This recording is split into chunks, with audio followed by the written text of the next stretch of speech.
filled up a little bit while I was sitting down there. Okay, so on Monday the 27th of April this year, I will fly via Singapore to Paris. I'll then travel by train to, I'm going to try and say this in a French accent, Saint-Jean-Pied-de-Port. Not very good. Oh, thank you. The following day, I will begin an 800-kilometre, 35-day pilgrimage to Santiago de Compostela. It is known as the Camino Santiago. I think there's a picture up there. Yeah. Essentially, that's where I'm going. So James was a disciple of Jesus, otherwise known with his brother John as the Sons of Thunder. I think that Josiah and David were my sons of thunder. He was also known as James the Greater because he was the taller and older James compared to the other James, who was known as James the Less. I think I would have rather been known as James the Greater than James the Less. Sounds a bit like Robin Hood and his merry men with Friar Tuck and Little John. Anyway, so James the Greater was known to have preached through Spain and brought the gospel there, as well as through Jerusalem.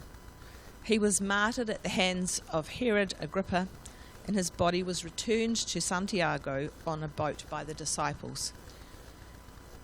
It was 5,678 kilometres from Jerusalem to Spain. So now people walk the Camino Santiago as a pilgrimage. They walk to the church where St. James is said to be buried. I am a pilgrim. I started my journey, my pilgrimage, when I decided to do the Camino. Everyone who walks the Camino walks their own Camino. Some wear boots, some wear shoes, some wear sandals, and some wear bare feet. Actually, I don't know that you wear bare feet, do you really? Some carry everything, including the kitchen sink, and some carry the bare minimum. Some walk to find themselves, some walk for fitness, some walk for a spiritual connection, some walk to clear their head, and some walk for an adventure. I am wearing shoes.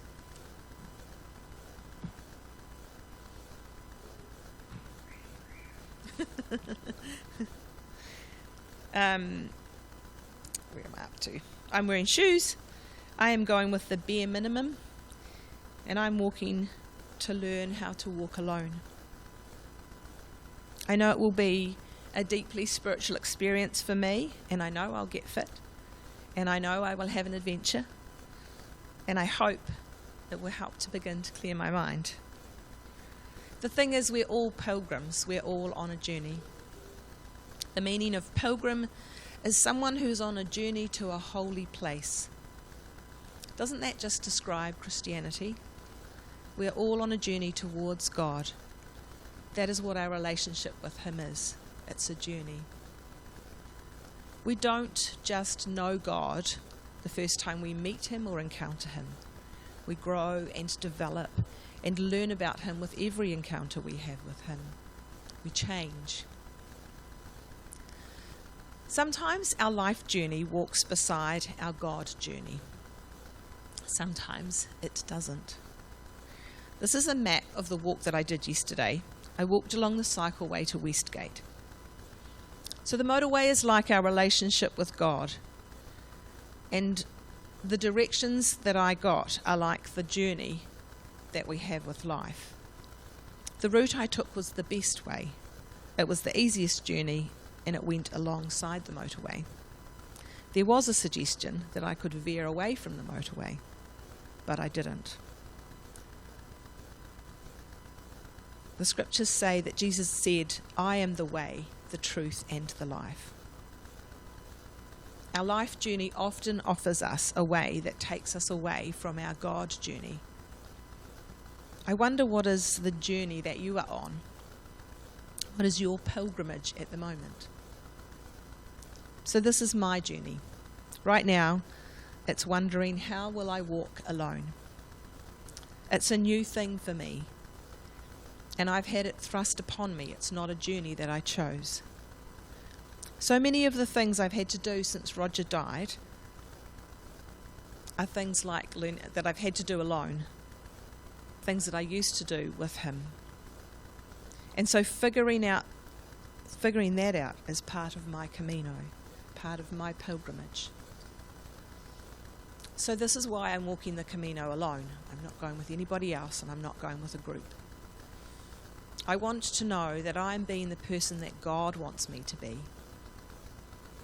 You see, I've been me, who I was with Rog, for a long time, and now I need to learn to be me without him. I've only known God with Rog by my side. We loved God together. We worshipped God beside each other. We prayed the same prayers and shared the scriptures that we read. I'm learning to walk my life journey and my God journey, side by side, but on my own. So what is your pilgrimage? You don't have to go to Spain to be on a pilgrimage. What is the thing that's going to change for you this year, or the thing that you might be preparing for in the coming year? What are the things that maybe you need to look at in your life that have changed, and how might it be something that you can work on? What are the things that might offer you a different way, a way that takes your life journey away from your God journey? And if you're going on a journey, what are the things that you need to take? So this is my pack. I'm going to try and do this.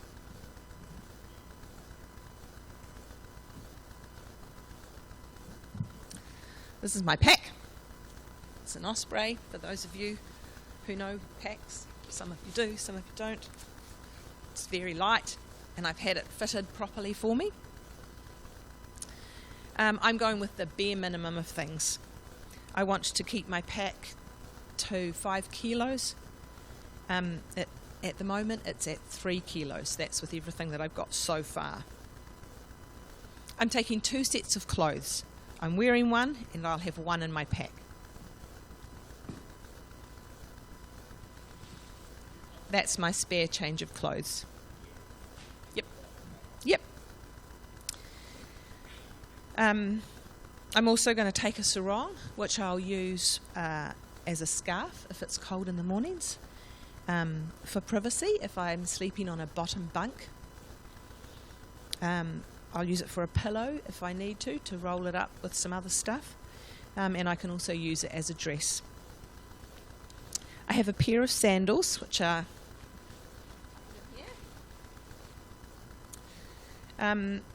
and I've got them for wearing when I'm not walking, which sounds a bit weird. When I'm just wandering around, not actually walking the Camino. Also, I'll use them if I get blisters, and for wearing in the shower. So I will have some toiletries, but again, I'll have the bare minimum. Joe's actually just put a little bar of soap that I'll be able to use to wash my laundry, my hair, my body. I have a silk liner to sleep in, but it's silk so that it will keep the bed bugs off me. I'm not taking a sleeping bag. If I get cold, I'm going to sleep with more clothes on. I'll have a phone, a charger, a spare battery and headphones. And I have to learn to walk with poles.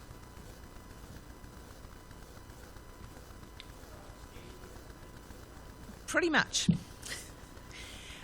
So I haven't learnt to walk with these yet.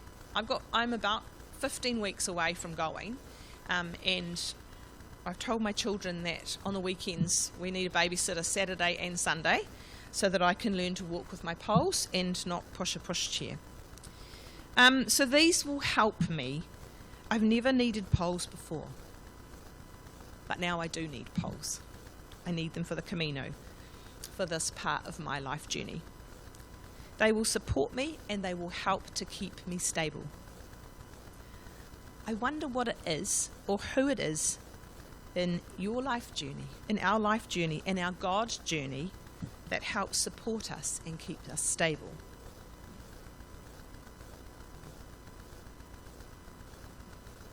Stan, maybe you could give me a little lesson of it later on in my polls. Okay, I also have a torch.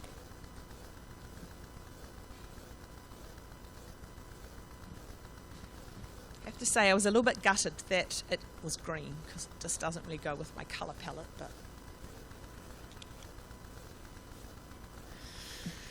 so, this is my torch.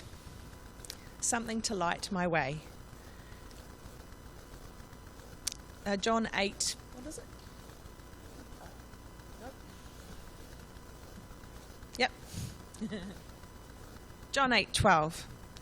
Says when Jesus spoke again to the people, he said, I am the light of the world. Whoever follows me will never walk in darkness, but will have the light of life. This will help me to see the markers that point the way. If I miss one of the markers, I could walk around for days throughout Spain trying to find my way back to the proper path, to the proper way. Of course, I'm only going to need that at night time. I don't need that to show me the way in the day.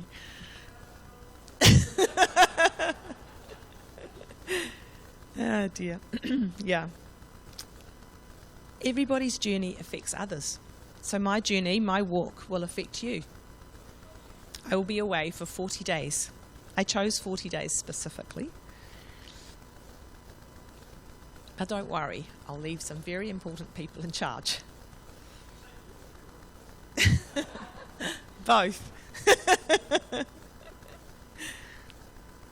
It's worth thinking about how your life journey and how your God journey is affecting those who are around you. Because believe me, it does. I've already made some mistakes. So I bought some hiking boots.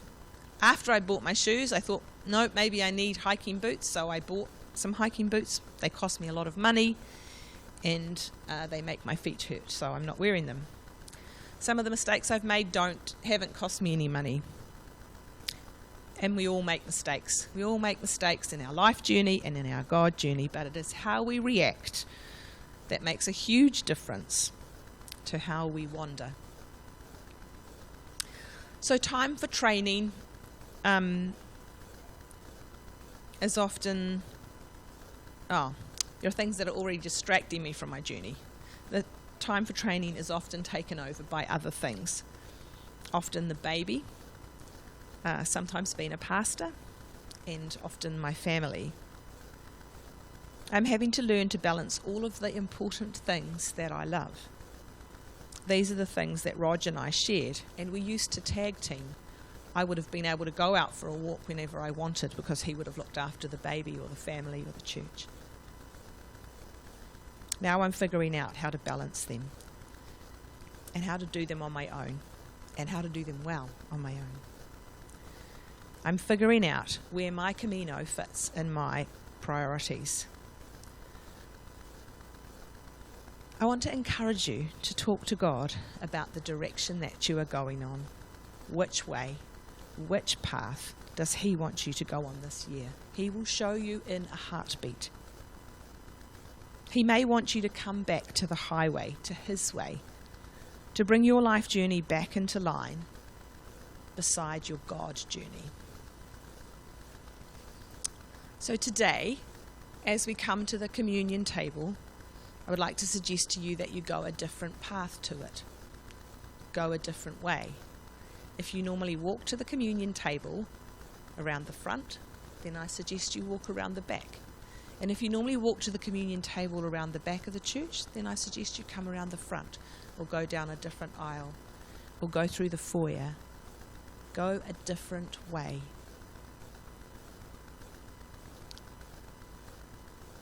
Your communion journey starts when you decide you're going to take it. I ask you to seek God in a different way and ask Him to lead you.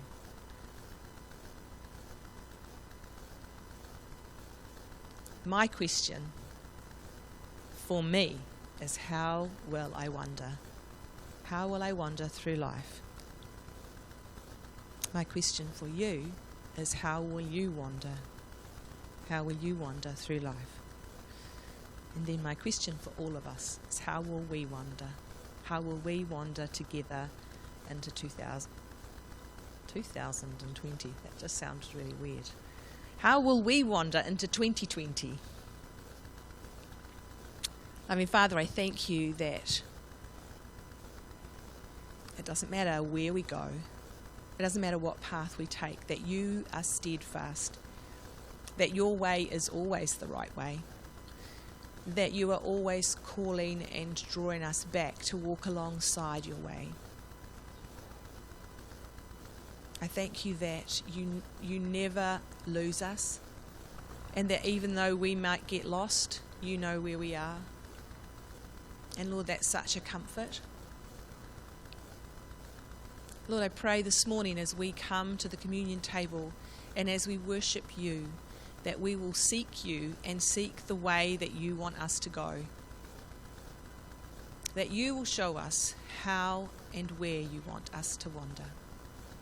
Amen.